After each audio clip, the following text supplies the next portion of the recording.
Overnight, banners appear on bridges and street corners across Matamoros, Mexico.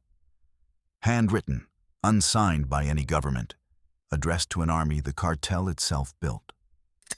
The Gulf Cartel distances itself from the Zed, one reads. In our ranks, we do not want kidnappers, terrorists, bank robbers, rapists, child killers, and traitors. It's January 2010. And the message is coming from the men who trained, funded, and armed the exact organization they're now disowning. For over a decade, Los Zetas were not a rival cartel.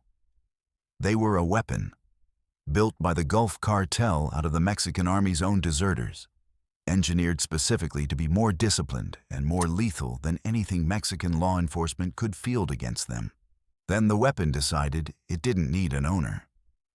This is the story of how a cartel built its own army, and how that army became the most violent criminal organization in the history of the Mexican drug war. In 1997, a Mexican army officer named Arturo Guzman de Sena did something that, at the time, had no real precedent. He deserted from the Grupo Aeromóvil de Fuerzas Especiales, GAFE, an elite special forces unit trained for counter-narcotics operations, in some cases with U.S. assistance, and went to work directly for a trafficker. He didn't go alone. Guzman de Sena recruited more than 30 fellow GAFE soldiers to desert with him. Men trained by their own government specifically to fight drug cartels, now offering that exact training to one. His radio code as a federal judicial police officer had been Z1. The men who followed him took the same naming convention, Los Zetas. The man Guzman de Sena went to work for was Ociel Cárdenas Guillén, the boss of the Gulf Cartel, operating out of Tamaulipas on Mexico's northeastern border. The Gulf Cartel itself was already old money by cartel standards. It traced back to Juan Garcia Abrego, who took control of his uncle's small marijuana and heroin operation in 1984, and turned it, through a deal with Colombia's Cali cartel splitting cocaine profits, into an operation moving over 300 metric tons of cocaine into the United States a year. By the time U.S. authorities extradited Garcia Abrego in January 1996, the Gulf Cartel was already worth billions. Cardenas took over from there and had earned his own nickname years earlier. El Mata Amigos, the friend killer. Investigators say he got it by killing a former partner to take control of the organization himself. Under Cardenas, the Gulf Cartel needed something none of its rivals had yet: a private, disciplined, U.S.-trained military force that could outshoot Mexican federal police and rival cartels alike. Los Zetas gave it to him. At first, Los Zetas did exactly what they were built to do. They protected Cardenas personally. They guarded shipments.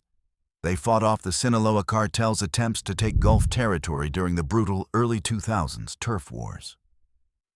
But an organization built from ex-special forces doesn't stay a bodyguard detail for long. Los Zetas began running their own smuggling routes, collecting their own protection payments, recruiting their own soldiers, some from the military, increasingly from local street gangs with no military training at all. The armed wing was becoming an organization in its own right, still flying the Gulf Cartel's flag, but no longer entirely answering to it. Most cartels make their money one way: moving product. Los Zetas, still technically working for the Gulf Cartel, started building something closer to a criminal conglomerate. They ran extortion rackets against legitimate businesses. They kidnapped for ransom. They pirated CDs and DVDs. They tapped directly into pipelines belonging to Pemex, Mexico's state oil company, and sold the stolen crude on the black market, the same huachicol trade this channel has covered on its own. And they began charging other trafficking organizations a tax simply to move product through territory Los Zetas now controlled. They also kept recruiting soldiers. and they stopped limiting themselves to Mexico's army. Under Heriberto Lascano, Los Zetas began actively recruiting Caibiles, Guatemala's own elite special forces, offering roughly $2,000 a month, far more than a Guatemalan soldier's salary, advertised in some cases through local pirate radio stations. The organization that started as 30 Mexican army deserters was now importing trained killers from a second country's military.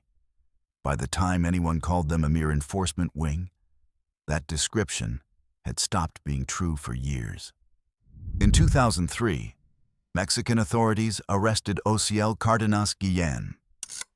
He fought extradition for 4 years before U.S. authorities finally took custody of him in 2007. In 2010, a U.S. court convicted him of conspiring to distribute cocaine and marijuana, laundering money, and threatening to assault and murder a federal agent, sentencing him to 25 years in prison and ordering him to forfeit $50 million. The man who had built Los Zetas as his personal shield was gone. And the question of who actually controlled the Gulf Cartel and who actually controlled Los Zetas no longer had a clear answer. With Cardenas out of the picture, leadership of the Gulf side fell to men like Jorge Eduardo Costilla Sanchez, known as El Cos, and later Antonio Cardenas Guillen, Ociel's own brother. Leadership of Los Zetas fell to Heriberto Lascano, El Lasca, one of the original GAF deserters who had risen through the ranks. Lascano didn't see himself as running a bodyguard detail anymore. By his own organization's numbers, Los Zetas now had more operational reach, more firepower, and arguably more discipline than the Gulf leadership they were supposedly protecting. Lascano wanted a real say in how the combined organization's revenue and territory were divided. Gulf's remaining leaders had no intention of sharing control with the enforcers they still considered subordinates. On January 18, 2010, that tension broke. Gulf Cartel leader El Cos sent gunmen into Reynosa to kill Victor Peña Mendoza, known as El Concor III, the Zetas' chief of finance and a close ally of a rising Zetas commander named Miguel Ángel Trevino Morales. According to investigators, the Zetas leadership had come to believe Gulf's bosses were secretly negotiating a truce with Sinaloa. The rival federation Los Zetas had spent years fighting on Gulf's behalf. Killing El Concor III wasn't just an internal dispute. To the Zetas, it looked like Gulf choosing the enemy over its own army. Within days, the alliance that had defined northeastern Mexico's drug trade for over a decade was over in public, not just in private. The banners went up across Matamoros. Gulf Cartel, disowning the organization it had built, trained, and armed. Los Zetas, no longer anyone's enforcement wing, now a cartel in exactly the same sense as the one that created them. By February 2010, open warfare had broken out in Reynosa and Matamoros between two organizations that, 12 years earlier, had been the same organization. What followed was among the most violent stretches in the history of Mexico's drug war. And Los Zetas, no longer restrained by any relationship to a parent organization, set the pace for the brutality that would define it. In August 2010, in the town of San Fernando, Tamaulipas, Los Zetas killed 72 migrants, mostly from Central and South America, after the migrants refused to work for the cartel or pay for their release. They were shot in the back of the head and piled together in a single building. 7 months later, in March 2011, Los Zetas struck San Fernando again. This time, gunmen hijacked passenger buses along a federal highway, pulled passengers off, and killed 193 people, burying them in 47 separate mass graves at a nearby ranch.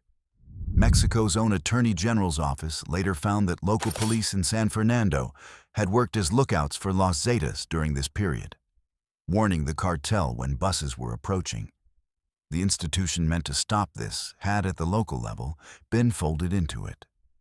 Those documents weren't made public until 2014, 3 years after the second massacre. The legal accounting for the 72 migrants took even longer. 18 people, 15 men, and 3 women were finally sentenced for the abductions, with terms ranging from 13 to 58 years. Every one of them was convicted only of kidnapping. Not one was convicted of the murders themselves. The massacres weren't incidental to the war. They were closer to advertising. Los Zetas had built a reputation on filming its own violence. Beheadings, interrogations, torture, released online and set to threats against the Gulf Cartel and anyone else who crossed them. It worked as psychological warfare, and other organizations noticed. Before long, Gulf Cartel gunmen were filming their own beheadings of captured Zetas, the student turning the same tactic back on the teacher. Tactics Los Zetas had used to terrify an entire country became, within a few years, simply how Mexico's drug war was fought. Los Zetas' leadership didn't escape what they'd built. In October 2012, Mexican Navy forces killed Heriberto Lascano in a shootout. Afterward, an armed group broke into the funeral home holding his body and took it. Before Mexican authorities could confirm the death through their own official channels. 9 months later, in July 2013, authorities captured Miguel Ángel Treviño Morales, Z40, the commander whose finance chief's murder had triggered the entire split 3 years earlier. He remains in custody. Neither organization survived its own war intact. The Gulf Cartel fractured into rival factions: the Metros, the Scorpions, the Cyclones, the Rojos, the Panthers. Groups that in the years since have fought each other as often as they've fought outsiders. Los Zetas fractured too, eventually splitting again when Treviño's own brothers turned on each other, producing the Cartel del Noreste and a rival faction calling itself Los Zetas Vieja Escuela, the old school. The organization, built to be more disciplined than the Mexican state's own special forces, ended up doing to itself exactly what it had done to the Gulf Cartel, fracturing into smaller, weaker, still violent pieces, each one now fighting former brothers instead of a shared enemy. Every cartel on this channel eventually runs into the same problem. The people you trust with the guns are the people who can eventually turn the guns on you. Los Zetas didn't come from the streets. They came from a Mexican government program designed specifically to fight cartels, trained in some cases with American assistance, then handed loyalty to the highest bidder instead of the uniform. For over a decade, that made them the most effective weapon in the Gulf Cartel's arsenal. Then it made them the thing that ended the Gulf Cartel as anyone had known it, and eventually, the thing that ended itself. The state built the soldiers. The cartel bought the soldiers. And when the soldiers decided they no longer needed either one, nobody, not the government, not the Gulf Cartel, not even Los Zetas' own founders, could control what they'd